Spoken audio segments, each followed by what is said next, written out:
احلى طاجن ممكن تعمليه هو طاجن العكاوي. العكاوي حته من اللحمه حلوه جدا، طعمها مميز، بس لو اتعملت صح ممكن تعمليها يطلع طعمها حلو قوي، وممكن تعمليها يطلع طعمها اكنك بتاكلي لحمه عاديه من اي مكان في الذبيحه. اما العكاوي ليها طريقه عشان تطلع معاكي دايبه كده وطعمها مميز جدا. اتفرجي على الفيديو ان شاء الله يعجبك، وكل سنه وانتم طيبين وتعملوا كل حاجه في العيد وتطلع معاكم زي العسل. تعالوا بقى نسمي بالله ونشوف هنعمل ايه. اول حاجه في حله او في وok واسع كده هنحط شويه من السمنه حلوين، وبعد كده هننزل العكاوي. هي اكله دسمه شويه بس طعمها يستاهل بصراحه.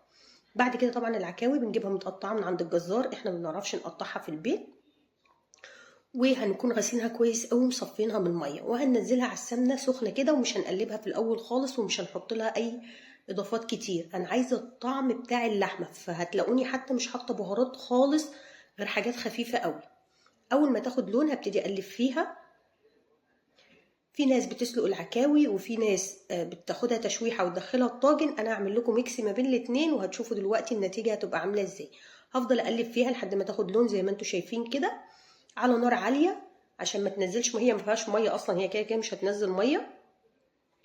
بعد كده هحط بصلايه صغيره او نص بصلايه، ما تكتروش، وشويه من ورق اللوري، وحبيتين او 3 من الهيل او اللهم صل على النبي الحبهان، وهنزود بقى كوبايه ميه. عايزه اقول لكم ملحوظه بس عن الحبهان، لما تحطوه في اي اكل اعرفي انت حطيتي كام حبايه، عشان لما تيجي تغرفي الاكل تشيليهم، عشان ولادك بياكلوا مفيش حاجه تضايقهم. انا دايما بعمل كده عشان في ناس كتير بتتضايق من الهيل او الحبهان. غطيتها، حطيت لها كوبايه ميه وهغطيها، وكل شويه هروح اشوفها لانها من القطع اللي بتاخد تسويه كتير. ازود لها شويه من الميه تاني، ما بحطش الميه كلها مره واحده عشان انا مش عايزه اسلقها. بصوا بقى حبايبي كده خلاص وصلت لتلات ارباع سوا ويمكن اكتر. بصوا العظمه بانت ازاي واللحم رجع لورا، معنى كده ان انا خلاص دخلت في التسويه. بدوس عليها كده بتاكد ان هي استوت. هنرجع بقى كل الميه اتشربتها. انا حطيت زودت ميه 3 مرات. قعدت على البوتاجاز كده من فوق تقريبا ساعه ونص. زودت ميه لحد ما خدت التسويه اللي انا عايزاها. قطعت بقى كميه بصل حلوه محترمه. كان المفروض ازود بصل اكتر من كده، بس انا كنت خلاص جبت اخري بقى في تخريط البصل. وهرش عليها رشه ملح كده. خلاص ملحي بقى في الوقت ده، مفيش اي مشكله خالص. وهفضل اقلب فيها تاني على النار من فوق. العكاوي زي ما قلت لكم بتاخد تسويه كتير، فلو حطيناها من غير الحركه دي في الفرن مش هتاخد اقل من 3 ساعات 3 ساعات ونص عشان تديك النتيجه الحلوه. بصوا انا حابه اوريكم ان انا مقطعه البصل رفيع ازاي.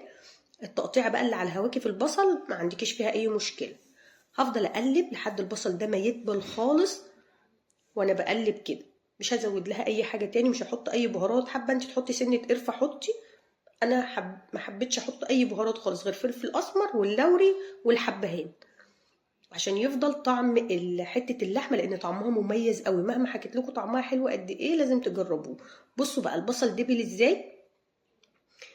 في الوقت ده ممكن تسيبيها على النار، على نار هاديه في الحله، وممكن تحطيها في الطاجن. طبعا هي العكاوي معروفه طاجن، طبعا انا هحطها في الطاجن. الطاجن جه كبير شويه، بس احسن ما يبقى صغير ويفور ويبهدل الفرن. هحطها بقى في الطاجن بكل البهاريز وكل حاجه فيها والبصل وكل الصوص ده. عايزه اقول لكم ان شويه البصل دول يعني بقوا يقولوا لي انت ما كترتيش البصل ليه، والدسم اللي نزل منها ده حلو قوي. هزود بقى كوبايه ميه سخنه، مش هحط اي حاجه خالص. بصوا انا شلت واحده حبهان، وقبل كده لقيت الاتنين التانيين وشلتهم كده. الاكله بتاعتي ما فيهاش حبهان. هزود بقى شويه من الميه كده على الحروف، وهدخلها الفرن بقى تكمل سوا وتاخد لون. بتاخد لها تقريبا تاني نص ساعه ساعه الا ربع بقى في الفرن، وبتطلع بالشكل اللي انتوا شايفينه ده. جميله جمال، حلوه حلاوه. جربوها بالطريقه دي ان شاء الله. مش هتجيبوها تاني من بره لانها غاليه قوي. وبألف هنا وشفا، وربنا يحسن ما بين ايديكم. زي ما انتوا شايفين بصوا اللحمه دايبه ازاي وطريه جدا.